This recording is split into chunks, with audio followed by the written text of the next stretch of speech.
Om Swastiastu Warma Dewa Muda, selamat datang di video pembelajaran agama Hindu. Kali ini kita akan membahas topik tentang membangun serada dan bakti melalui ajaran Brahma Widya. Dalam beberapa menit ke depan, kita akan mempelajari beberapa hal berikut ini. Bagian 1. Mengenal ajaran Brahma Widya sebagai ilmu ketuhanan dalam Hindu. Brahma Widya merupakan istilah dalam teologi Hindu yang bermakna ilmu tentang Brahman. Dalam sastra Sanskerta dan berbagai kitab suci Hindu, ilmu yang mempelajari konsep ketuhanan disebut Brahma Widya. Kata Brahma dalam konteks ini diartikan sebagai Tuhan, sang pemberi kehidupan bagi seluruh ciptaannya. Bagian 2. Menggali sumber historis dan filosofis konsep ajaran Brahma Widya. Secara historis, penulisan seluruh ajaran Hindu bersumber pada kitab Weda, seperti Shruti, Smriti, Sila, Acara, dan Atmanastuti. Di antara sumber-sumber tersebut, yang terpenting adalah sumber tertulis seperti kitab-kitab Shruti dan Smriti. Sumber utama yang mengungkapkan pengertian adanya Brahma Widya sebagai ajaran ketuhanan Hindu terdapat di dalam kitab Weda Shruti, seperti mantra, Brahmana, dan Aryanyaka. Di samping kitab mantra seperti Rigveda, Samaveda, Yajurveda, dan Atharvaveda, terdapat pula kitab Smriti seperti Vedanga dan Upaveda yang sedikit banyaknya memuat pokok-pokok ketuhanan Hindu. Demikian pula kitab-kitab agama, sastra yang dianggap sebagai Weda kelima bersama-sama dengan kitab Bhagavad Gita merupakan sumber tertulis yang sangat penting dalam mengajarkan ajaran ketuhanan.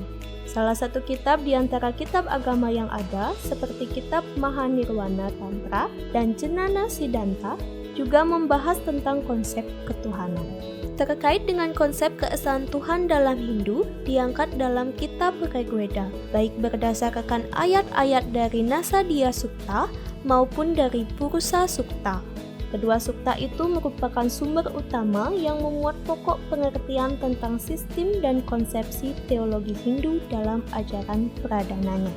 Selain hal tersebut, terdapat pula pandangan filosofis seperti Nirguna Brahman dan Saguna Brahman. Nirguna memiliki makna tanpa sifat atau tanpa atribut. Nirguna Brahman menggambarkan Brahman sebagai realitas yang melampaui segala bentuk, sifat, atau atribut duniawi. Ini adalah aspek ilahi yang tidak dapat dijelaskan atau digambarkan melalui kata-kata atau pemikiran manusia.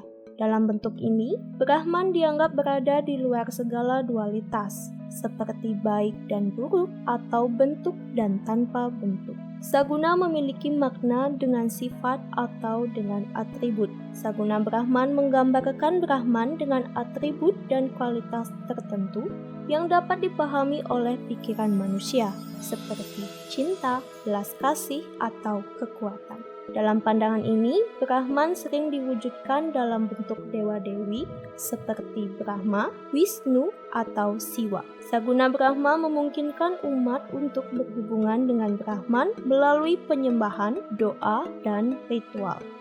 Bagian 3. Konsep Brahma Widya dalam bentuk serada.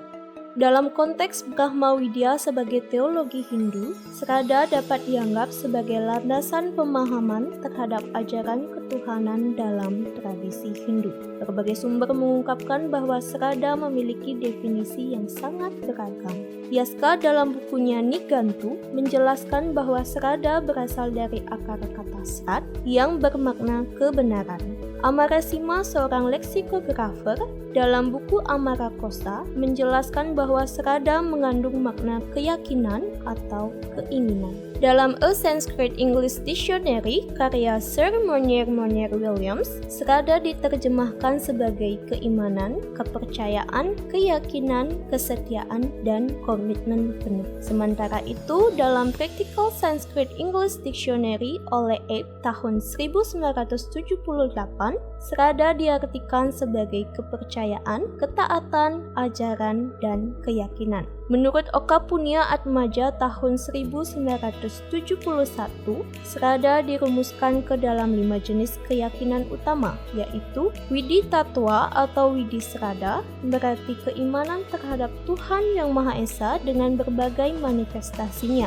Atma Tattwa atau Atma Srada, berarti keimanan terhadap Atma yang menghidupkan semua makhluk. Karma Pala Tattwa atau Karma Pala Srada, berarti keimanan terhadap kebenaran hukum, sebab akibat atau buah dari perbuatan. Samsara atau Punarbawa Tattwa atau Punarbawa Srada, berarti keimanan terhadap adanya kelahiran kembali.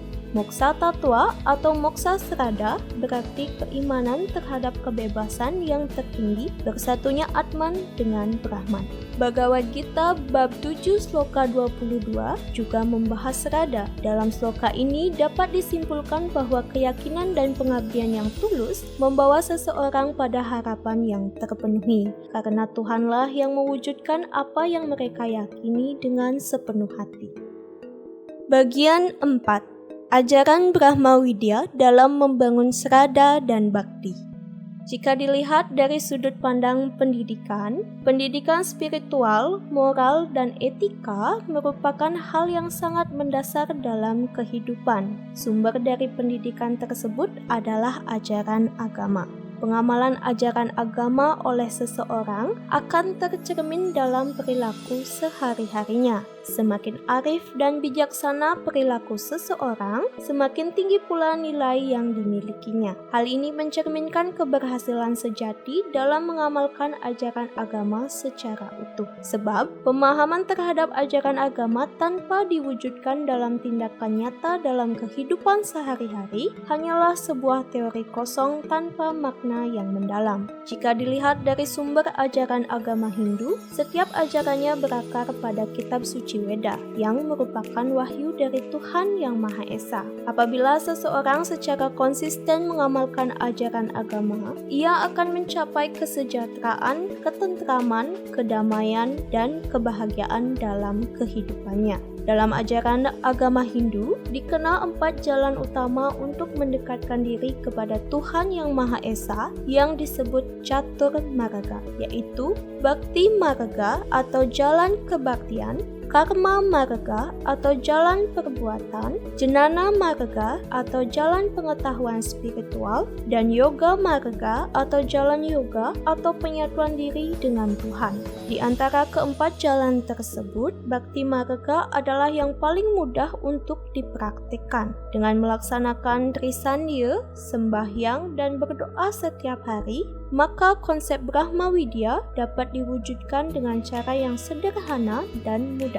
Selain itu, berbagai bentuk upacara persembahan, pembangunan tempat pemujaan, serta penggunaan simbol-simbol keagamaan yang bertujuan untuk meningkatkan Srada dan Bhakti kepada Tuhan Yang Maha Esa juga merupakan bagian dari pengamalan Brahma Widya. Sabda Tuhan Yang Maha Esa dalam kitab suci Weda menegaskan bahwa siapa saja yang senantiasa sujud dan berbakti kepadanya akan diberikan segala yang mereka butuhkan dan selalu dilindungi. Dengan demikian, jika kita konsisten dalam berdoa dan mendekatkan diri kepadanya, maka ketenangan jiwa, kesejahteraan, dan kebahagiaan dapat terwujud. Dalam kitab Sabda Kalpadruma, Bhakti didefinisikan sebagai wibaga atau pemisahan, yaitu membedakan penyembah dari yang disembah, dan sewa atau pelayanan atau pemujaan. Dalam Bhagavad Gita bab 7 sloka 16-17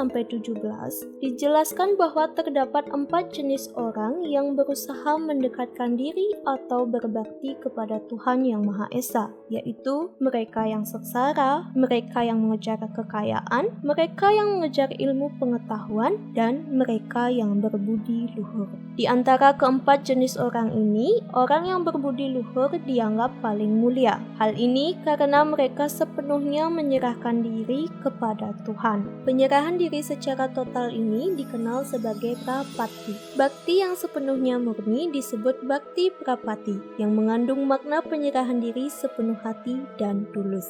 Dalam keadaan ini, mereka merasakan lindungan Tuhan sepenuhnya. Dengan kata lain, ketika seseorang berbakti dan menyerahkan diri sepenuh hati, Tuhan yang Maha Esa hadir dalam hidupnya.